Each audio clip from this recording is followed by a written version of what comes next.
औज़ुबिल्लाहि मिनश्शैतानिर्रजीम बिस्मिल्लाहिर्रहमानिर्रहीम क़ाल अल्लाहु तआला फ़ी सूरतिल अंबिया लक़द अंज़लना इलैकुम किताबन फ़ीहि ज़िक्रुकुम अफ़ला ताक़िलून सदक़ल्लाहुल अज़ीम। रब्बि इश्रह ली सदरी व यस्सिर ली अमरी वहलुल उक़दतम मिन लिसानी यफ़क़हू क़ौली रब्बि यस्सिर वला तुअस्सिर व तम्मिम बिल खैर आमीन या रब्बल आलमीन। कुरान मजीद के 17वें पारे से सूरतुल अंबिया का आगाज़ हो जाता है और उसकी एक आयत मैंने आपके सामने तिलावत की जिसमें अल्लाह ताला ने इरशाद फरमाया कि हमने तुम्हारी तरफ एक ऐसी किताब नाजिल कर दी है फ़ीही ज़िक्रुकुम। यहाँ भी ज़िक्र का लफ्ज़ इस्तेमाल हुआ है और अगर ज़िक्र के माना हम वही रखें जो हमने सूरतुल कमर की आयत में पढ़े हैं, दो माना पढ़े थे हमने। एक माना थे ज़िक्र के यानी ज़िक्र जो उर्दू में हम इस्तेमाल करते हैं, और एक माना ज़िक्र के हमने किए थे नसीहत के। तो दोनों माना के हवाले से तर्जुमा कुछ यूं बनेगा कि अल्लाह ताला ने फरमाया कि लक़द अंज़लना इलैकुम किताबन फ़ीहि ज़िक्रुकुम, हमने तुम्हारी तरफ एक ऐसी किताब नाजिल कर दी है जिसमें तुम्हारा जिक्र है। कुरान मजीद में मेरा आपका जिक्र है, लेकिन कुरान मजीद पढ़ते हुए कभी आपको लगा कि आपका जिक्र हुआ है? तिलावत करते हुए आप अरबी पढ़ रहे हैं और आपको पता लगा हो कि ये तो मेरा जिक्र है, पता लगा कभी? अगर पता लग गया तो यहां क्यों बैठे हैं? कुरान मजीद में मेरा आपका हम सबका जिक्र है, लेकिन हमें पता ही नहीं चलता क्योंकि कुरान की जुबान अरबी जुबान है जबकि मेरी जुबान उर्दू जुबान है। मुझे अंग्रेजी ज़्यादा आती है। हाँ, अगर मैं तर्जुमा पढ़ रहा हूं तो मुझे कुछ पता चलेगा, लेकिन अरबी टेक्स्ट पढ़ते हुए आपको कभी पता नहीं चलता कि आपका जिक्र हुआ है। क्लियर हो गया ना? और जिक्र के दूसरे माना नसीहत की किए जाएं तो तर्जुमा यूं बनेगा, अल्लाह ताला ने फरमाया कि हमने तुम्हारी तरफ एक ऐसी किताब नाजिल कर दी है फ़ीही ज़िक्रुल लकुम, जिसमें तुम्हारे लिए जिक्र है यानी तुम्हारे लिए नसीहत है। तो कुरान मजीद में मेरे लिए, आपके लिए, सबके लिए नसीहत है, और उसी नसीहत को हासिल करने के लिए, उसी नसीहत से इस्तेफादा करने के लिए हम यहाँ पर जमा हैं और उसके लिए लिसानुल कुरान हम सीख रहे हैं। और इब्तिदा हमने कर दी है हुरूफुल हिजा से। हुरूफुल हिजा अल्फ़ाबेट होते हैं अरबी ज़ुबान के, और अरबी ज़ुबान सीखने में पहली चीज़ आपको हुरूफुल हिजा ही आनी चाहिए। हुरूफुल हिजा की तादाद कितनी है ये आपको जवाब मालूम होना चाहिए। कितनी है जी? 28। कुछ लोगों ने हमजा को भी बीच में शामिल किया है और कुछ लोगों ने कहा कि जी हमजा अलग से हर्फ नहीं है। जिन्होंने शामिल किया उनके नज़दीक तादाद 29 हो जाती है, लेकिन मैंने जैसे आपको कहा कि इजमा है, अक्सर उलमा इसी बात पे इत्तेफाक करते हैं कि तादाद जो है वो 28 है, 29 नहीं है। वो कहते हैं हमजा अलग से लेटर नहीं है, अलिफ ही हमजा हो जाता है। उसको हम देख रहे थे कि अलिफ हमजा कैसे हो जाता है। हुरूफुल हिजा की अपनी प्रोनाउंसिएशन है, वो भी हमने सीख ली। अगर मैं आपसे कहूं जी लिसानुल कुरान में जो लेटर्स हैं इनको आप मुझे पढ़कर बताएं तो आप कहेंगे ये पहला लाम है, दूसरा सीन, तीसरा अलिफ, चौथा नून, फिर रा। माशाल्लाह, अगर आपने इसे रे कह दिया तो उसका मतलब है आप उर्दू पढ़ रहे हैं। ये रा है, उसके बाद फिर अलिफ, फिर नून। सही, इधर आए जी, पहला लेटर रा, फिर बा। माशाल्लाह, तो रा और बा आपने कहना है, रे और बे नहीं कहना अब इसको। तो हुरूफ की अपनी प्रोनाउंसिएशन है, उसका उसूल मैंने बता दिया है कि जो लेटर्स उर्दू में ए पर खत्म होते हैं हमने उन्हें आ के साथ प्रोनाउंस करना है। तो मैं आपको अलिफ और हमजा का फर्क बताने लगा हूं कि 3 हरकतें हैं जी। हरकतें हैं जेर जबर पेश, और हरकत का अपोजिट है सुकून, जिसे आप जज़म भी कहते हैं। ये आपका लेटर है अलिफ। अलिफ लेटर जब भी किसी हरकत के साथ होगा, अलिफ लेटर जब भी किसी हरकत के साथ होगा, कितनी हरकतें हैं? 3। कोई 50 तो नहीं है ना? क्या आप कहें जी 50 हरकतें, हम कौन कौन सी हरकतें याद करेंगे? 3 हरकतें, सिंपल, जेर जबर पेश। अलिफ पर जब भी कोई हरकत होगी या अलिफ पर जब भी सुकून की अलामत होगी, जज़म की अलामत होगी, तो अब आपने उसे अलिफ नहीं कहना बल्कि हमजा कहना है। अलिफ हमजा बन जाता है, अलिफ हमजा हो जाता है, अलिफ हमजा कहलाता है जब उस पर कोई हरकत आ जाए या उस पर सुकून की अलामत आ जाए। क्लियर हो गया जी? हमजा अलग से लेटर नहीं है, अलिफ ही हमजा हो जाता है। कब? जब अलिफ पर कोई हरकत आ जाए, यह भी हमजा, यह भी हमजा, यह भी हमजा, यह भी हमजा, तीन हरकतों में से कोई हरकत आ जाए या उस पर सुकून की अलामत आ जाए, तो आपने उसको अलिफ नहीं कहना बल्कि हमजा कहना है। अलिफ उस वक्त कहना है जब उस पर कुछ भी ना हो। अब आपके ज़हन में सवाल होगा, फिर ये हमजा लिखा क्यों हुआ है?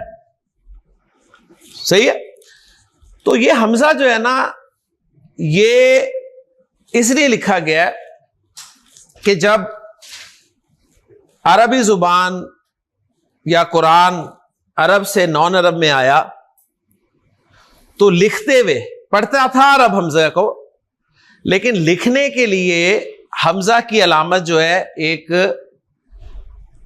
बनाई गई, मुकर्रर की गई और उसके लिए ऐन साहिब से रिक्वेस्ट की गई कि अपना सर जो है वो हमें दे दें। तो ऐन का सर जो है वो हमजा की अलामत के तौर पर इस्तेमाल किया जाने लगा। वरना जब हजरत उस्मान ने मुसहफ लिखवाया, सही, तो वहां पर हमजा नाम की चीज नहीं थी। क्लियर? यानी ये आपको कहीं भी नजर नहीं आएगा उस मुसहफ में। बल्कि मजे की बात यह है कि जो उन्होंने लिखवाया उस वक्त कोई नुक्ता भी नहीं था, और मजे की बात यह है कि जब उन्होंने लिखवाया उस वक्त कोई हरकत भी नहीं थी। ठीक? तो यहां से आपको शायद थोड़ा सा अंदाजा हो कि अरब को कैसे अपनी जुबान पे नाज था। सही है? यानी आप जो उर्दू पढ़ते हैं, मुझे बताएं, आपको जो उर्दू अखबारात में लिखी मिलती है उस पर कभी ज़ेर ज़बर पेश लगी होती है? नहीं लगी होती ना। आप पढ़ते हैं ना, पढ़ते हैं ना, तो आपको हैरत नहीं होती? तो इसलिए अरब पे भी हैरत ना करें, उनकी जुबान थी, पढ़ते थे वो। यहां तक कि उर्दू के हवाले से मैं आपकी दिलचस्पी के लिए अर्ज करता चलूं कि जो पुरानी उर्दू है ना, पुरानी उर्दू में नुक्ते भी नहीं होते थे, नुक्ते भी नहीं डाले जाते थे। बल्कि अगर कोई किसी को खत लिखता था और उर्दू लिखते हुए अल्फाज पर नुक्ते डाल देता था, दूसरा माइंड करता था कि तुमने मुझे जाहिल समझा हुआ है जो नुक्ते डाल दिए। अब ये आपको जब उर्दू जुबान के हवाले से ये चीज मिल सकती है, तो अरबी तो कहीं उससे आला जुबान है, तो ये चीजें फिर कुछ समझ में आनी शुरू होती हैं।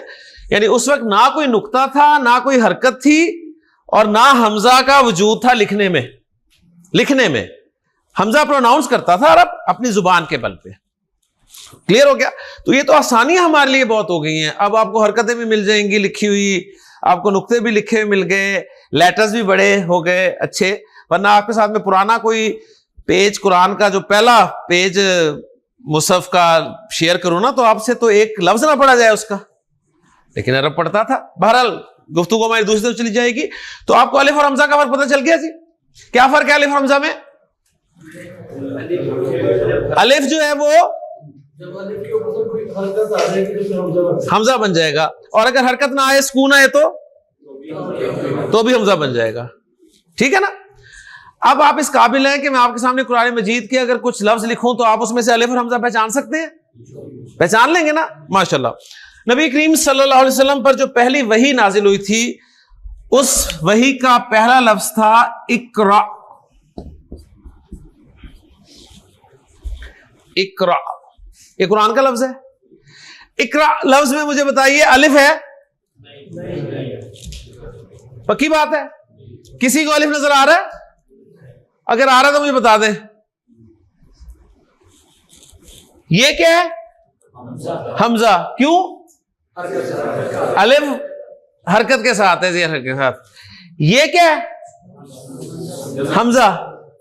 क्यों? अलिफ सुकून के साथ है। इसलिए जो सऊदिया का मुसहफ है ना, सऊदिया वाला मुसहफ, उसमें वो एक हमजा भी साथ डाल देते हैं, छोटा सा, सऊदिया के मुसहफ में, पक्का करने के लिए कि हमजा है। एक हमजा छोटा सा डाल देते हैं। हमारे यहां जो पाकिस्तान में प्रिंट होते हैं मुसहफ, वहां पर हमजा लिखा हुआ नहीं मिलता, तो हमने तो पाकिस्तानी मुसहफ ही पढ़ना है ना, तो हमने ये तो पढ़ना नहीं है, तो ये नहीं मैं आपके सामने हमजे लिखा करूंगा साथ, आपको बस मैंने समझा दिया कि इकरा लफ्ज में पहला भी हमजा है और आखिरी भी हमजा है। क्लियर हो गया? दूसरा लफ्ज आपको दूं तो पहचान लेंगे अलिफ और हमजा? ठीक है। इंसान अरबी का लफ्ज है, वल अस्र इन्नल इंसान इस्तेमाल हुआ है कुरान में। तो इंसान लफ्ज में मुझे बताइए अलिफ है? इंसान लफ्ज में हमजा है? अच्छी तरह। अब ये क्लास बहुत बड़ी नेमत है मेरे लिए कि छोटी है, ठीक है, आप सब मेरी पहुंच में है, सही, वरना जब 100 की क्लास होती है तो मेरी पहुंच में कोई नहीं होता। अब मैं आपको इंडिविजुअली जो है पकड़ सकता हूं। हाँ जी, सवाल मेरा यह है, इंसान में अलिफ है? दूसरा सवाल, इंसान में हमजा है? किसी को कंफ्यूजन? हाँ जी, पहला वाला अलिफ है कि हमजा? क्यों? अलिफ पर जेर है। अलिफ का है? सीन के बाद वाला अलिफ है। तो माशाल्लाह आप इस काबिल हो गए हैं कि आप कुरान अब खोलें, पहले पेज से आपको असाइनमेंट दी जाती है कि पहले पेज सूरतुल फातिहा में से अलिफ और हमजा निकाल के दिखा दें। यानी इस कोर्स में आने से पहले आपको क्या पता था, आज आकर आपको क्या पता चला, ये आपने अपना जायजा लेना है। और अगर आपको लगे कि हाँ मुझे कुछ पता लगा है, सही है, तो उस पर अल्लाह ताला का शुक्र अदा करे और किसी एक आधे और को घेर ले, सही, उसे भी ले आए कि यार आज तुम्हें भी कोई अच्छी चीज पता चल जाए। तो आपको अल्हम्दुलिल्लाह कुरान से अलिफ और हमजा का फर्क पता चल गया। 2 एग्जांपल्स ही काफी हैं। अब बच्चे तो है नहीं कि मैं और 20 एग्जांपल्स आपके सामने लिखूं और पूछूं जी अलिफ है कि हमजा, एक एग्जांपल ही काफी है आप लोगों के लिए। हाँ जी, मेरा अब सवाल आपसे है, आपका नाम क्या है? हसन जी। हसन, आप मुझे ये बताएंगे कि इंसान कैसे बना? इंसान कैसे बना? इंसान है ना, दूसरा लफ्ज क्या है? इंसान। कैसे बना इंसान? जी बेटा आप बता सकते हो, आपका नाम क्या है? आप? अब्दुल्ला जी। हसन और अब्दुल्ला जी। अब्दुल्ला, इंसान कैसे बना है? जमे खून से इंसान बन गया। यहां जमा खून नजर आ रहा है कहीं? अच्छा जी। बेटा आपका नाम क्या है? अब्दुल रहमान। अब्दुल्ला, अब्दुल रहमान जी। अब्दुल रहमान, इंसान कैसे बना? हाँ, शाबाश। इंसान हसन इन्हीं हरूफ से बना है यार, बस वो जो तीसरी शर्त थी वो क्या थी? ठीक है ना, सही है। हाँ, जमा खून नजर आया?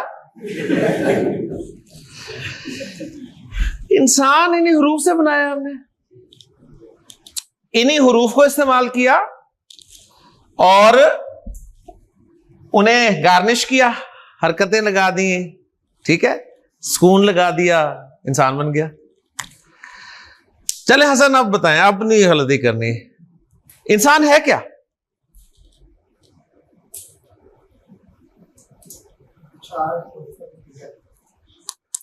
इंसान क्या है? हाँ अब्दुल्ला, इंसान क्या है?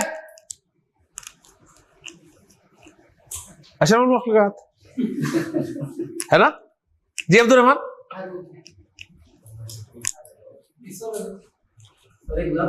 लफ्ज है। इंसान एक लफ्ज है। इंसान क्या है? लफ्ज, लफ्ज नहीं है, ये ध्यान में रखिएगा। इंसान क्या है? लफ्ज। इंसान है लफ्ज, लफ्ज नहीं है।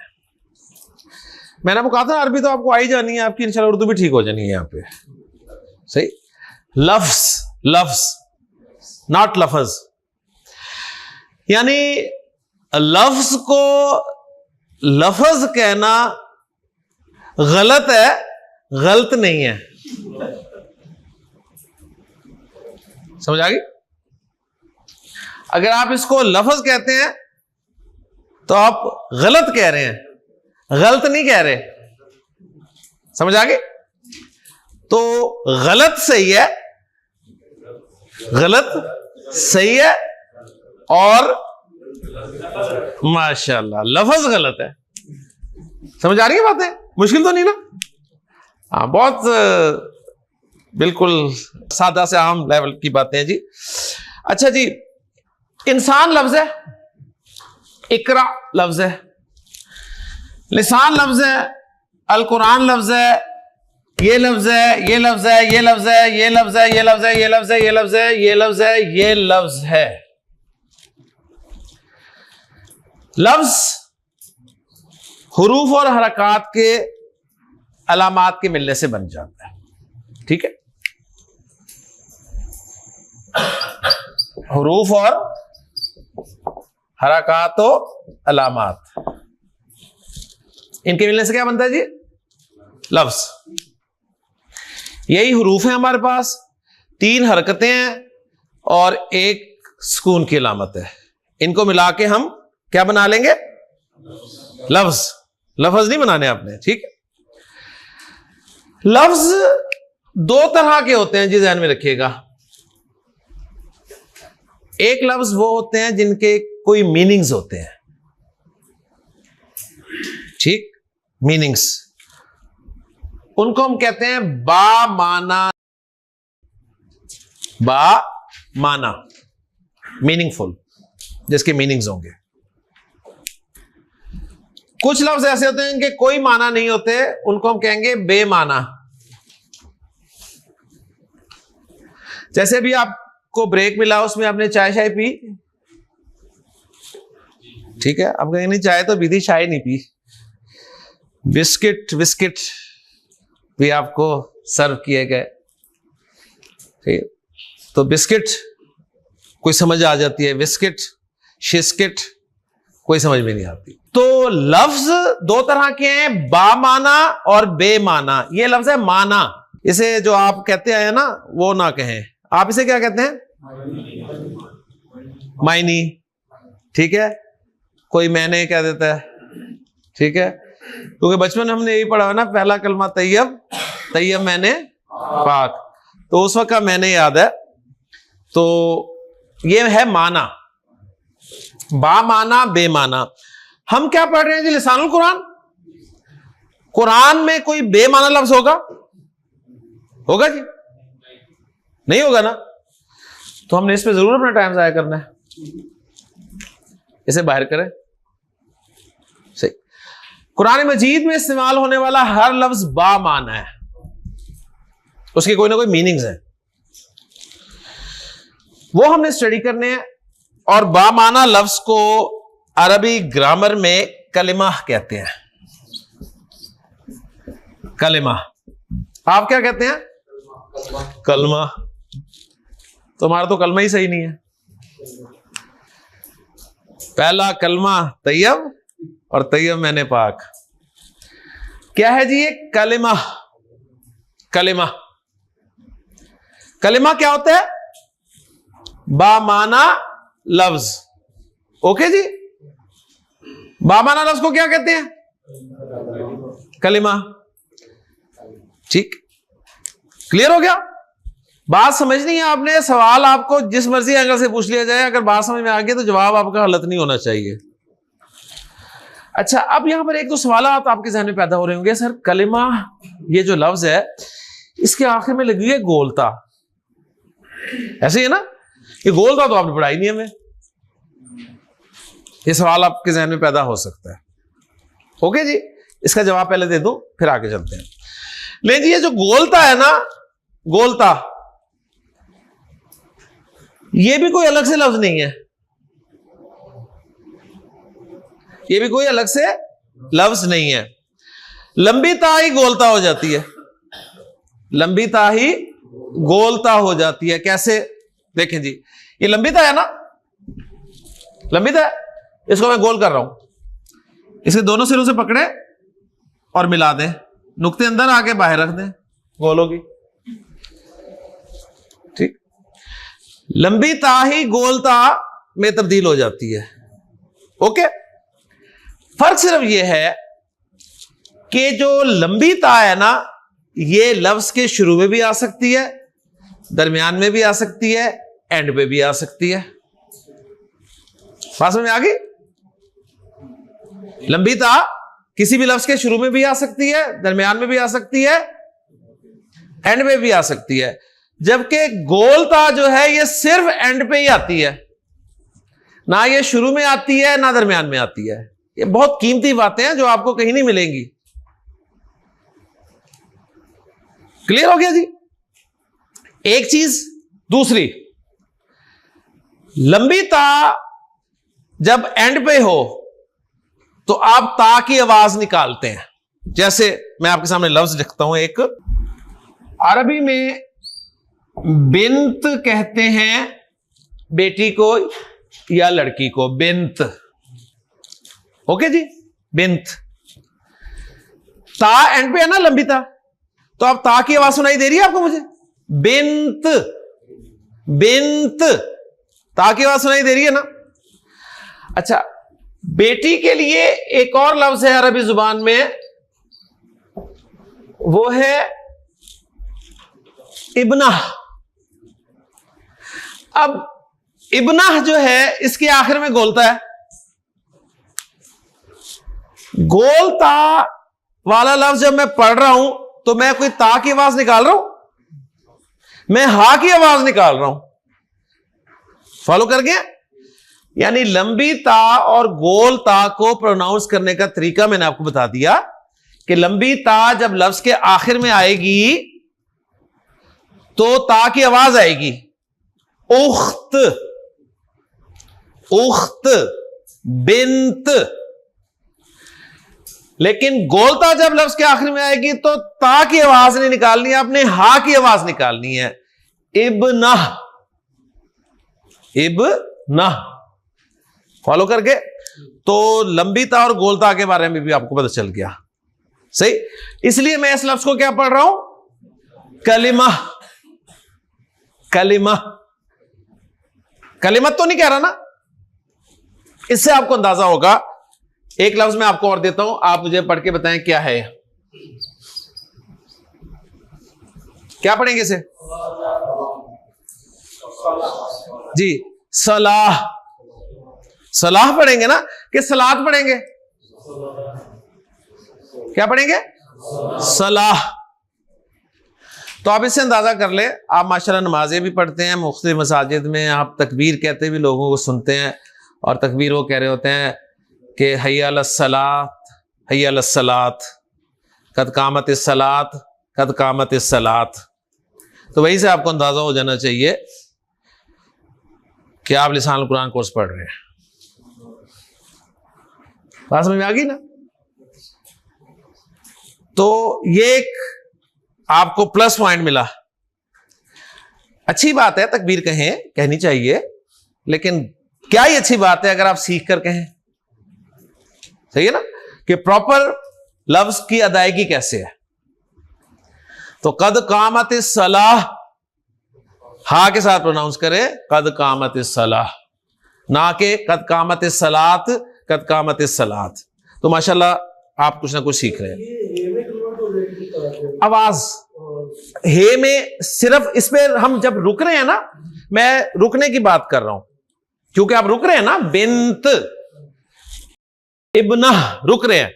लेकिन जब इसे कंटिन्यू करेंगे ना तो दोनों में ता की आवाज ही आएगी। कद कामत सलातु, कद कामत सलाह।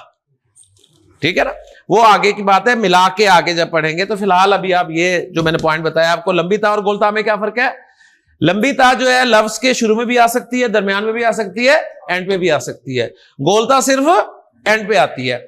लंबी ता जब आखिर में आती है तो ता की आवाज सुनाई देती है जब आप उस पर रुकते हैं तो, और गोलता जब आखिर में आती है और उस लफ्ज पर आप रुकते हैं तो गोल ता की आवाज जो है वो हा की आवाज में कन्वर्ट हो जाती है। ठीक है, आगे मिलाकर पढ़ेंगे तो फिर वो ता की आवाज ही देगी। ओके जी, चले जी। कलिमा, कलिमा किसे कहते हैं जनाब? बामाना लफ्ज। बामाना लफ्ज, बामाना लफ्ज कलिमा होता है। कुरान मजीद का हर लफ्ज कलिमा है। कलिमा जो है इसकी 3 किस्में हैं। कलिमा की 3 अकसाम हैं। अकसाम, इकसाम नहीं है, क्या है? अकसाम। ये अकसाम भी अरबी का लफ्ज है, लफ्ज भी अरबी का लफ्ज है, हुरूफ भी अरबी का लफ्ज है, हरकात भी अरबी का लफ्ज है, अलामात भी अरबी का लफ्ज है, बामाना भी अरबी का लफ्ज है, कलिमा भी अरबी का लफ्ज है। मुझे बताइए कौन सा लफ्ज उर्दू का पढ़ा है हमने? समझ आ रही है ना? तो मैंने जो बात की थी, डॉक्टर साहब ने भी बात की कि हमारी बोली जाने वाली जुबान उर्दू में 80 से 85% अल्फाज अरबी के हैं। हम इतनी अरबी अपने अंदर लिए बैठे हैं और आपको पता ही नहीं है। ओके जी, बस वो अरबी है, मैंने बाहर निकलवानी है आपसे इंशाल्लाह ताला। अच्छा जी, कलिमा कितनी अक़साम है कलिमा की? 3। पहली किस्म है इस्म। इस्म, नॉट इसम, इस्म। ओके जी। दूसरी किस्म है फेल।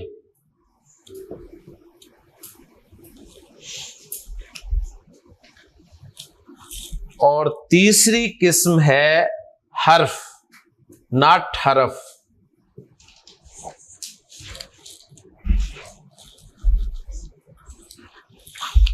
हाँ जी, कलिमा की कितनी अक़साम है? 3। कौन कौन सी? इस्म, फेल और हर्फ। इस्म अरबी का लफ्ज है, फेल अरबी का लफ्ज है, हर्फ अरबी का लफ्ज है। इस्म की जमा आती है अस्मा, अस्मा।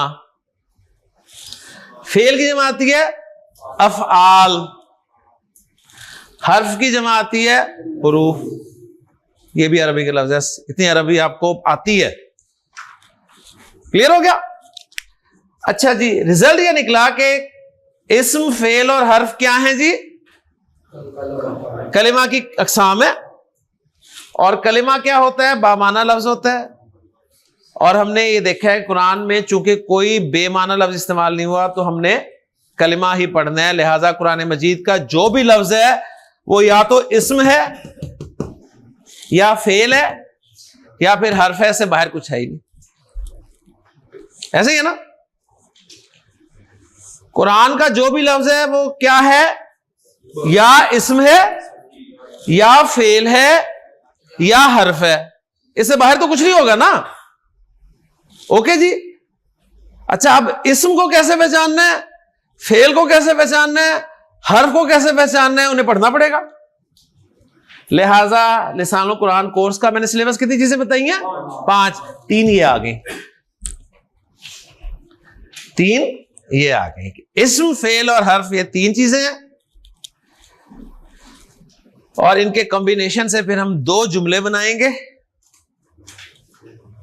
एक होगा जुमला इस्मिया और एक होगा जुमला फेलिया।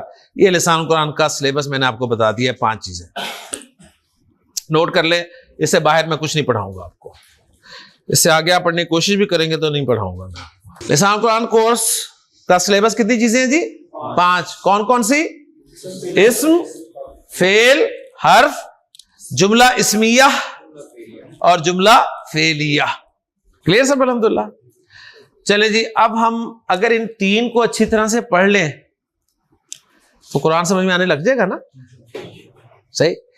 तो स्टार्ट, जिस तरह डॉक्टर साहब ने कहा था कि इस्म से हम करते हैं, मदारिस में फेल से स्टार्ट कराया जाता है। सही। तो मेन 2 पार्ट्स ये है। हर्फ जो है ये सपोर्टिंग है, ये इन दोनों को सपोर्ट करता है। तो हम इस्म से स्टार्ट करने लगे हैं। कोई क्वेश्चन है तो मेरे से कर ले और मैं इस्म का बाकायदा स्टार्ट करने लगा हूं जी। ये तो जी जी हाँ, वो एक सवाल आपने अच्छा किया, उसमें मेरे जहन में था कि मैं बताऊंगा, लेकिन फिर मेरे जहन से निकल गया। जी जी मैं बताता हूँ। अच्छा, ये तो 3 बुनियादी हरकत है ना, उसके अलावा ना आपको 3 और हरकत नजर आती हैं। एक ये क्या है, खड़ी जबर, एक ये खड़ी जेर, एक ये उल्टा पेश। ये भी आपको कुरान में लिखी हुई नजर आती हैं। ओके जी। मजे की बात यह है कि सऊदीया के मुसहफ में आपको ये भी नजर नहीं आती। सही, सऊदीया के मुसहफ में ना आपको खड़ी जबर नजर आएगी, आप दिखा देंगे, कहेंगे ये देखें खड़ी है, लेकिन मैं भी आपको बताऊंगा कि नहीं, ये वो नहीं है। मुसहफ कुरान, मुसहफ होता है, कुरान होता है जिसे आप पढ़ते हैं, मुसहफ होता है रिटन टेक्स्ट, रिटन जो है ना मटेरियल, उसको मुसहफ कहा जाता है, मुसहफ। अच्छा जी, ये जो खड़ी जबर, खड़ी जेर और उल्टी पेश है ना, ये कोई अलग से हरकतें नहीं है, ये एक्चुअली ना हरकत और लेटर का कॉम्बिनेशन है। खड़ी जबर इज इक्वल टू जबर एंड अलिफ, खड़ी जबर इज इक्वल टू जबर और अलिफ, तो हरकत तो जबर ही है ना, जबर के साथ अलिफ मिल गया तो खड़ी जबर बन गई। ओके, इसको मैं प्रूव करता हूं। देखें, हम उर्दू में लिखेंगे किताब ऐसे, सही, ये जबर और अलिफ जो है ये किसकी इक्वल हो गया, खड़ी जबर के। लेकिन कुरान में आपको किताब लिखा हुआ मिलेगा ऐसे, ठीक है, बस ये फर्क है। समझ आ रही है? ओके। सऊदीया का मुसहफ जो है ना, किताब पता है कैसे लिखेगा, जबर के बाद एक अलिफ डाल देगा। हमने खड़ी जबर डाल दी थी, उसने जबर के साथ एक अलिफ, वो ही पूरा डाल दिया, किताब। अच्छा, ये जो खड़ी जेर है ना, ये अलग से कुछ नहीं है, ये जेर और या का मजमूआ है, जेर और या का मजमूआ। ओके, सही। और उल्टी पेश अलग से कोई हरकत नहीं है, ये पेश और वाव का मजमूआ है।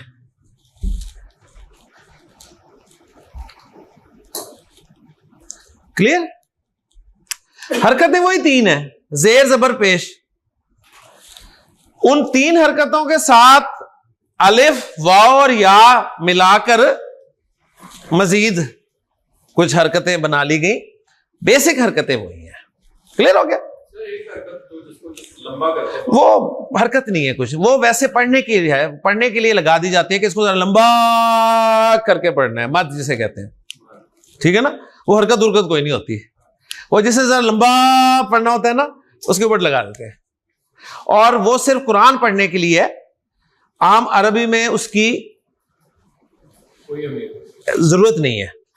अगर आप अरबी में पढ़ने लग गए ना, आम अरबी बोलते हुए के, ठीक है, तो बस फिर आपने बोल लिया।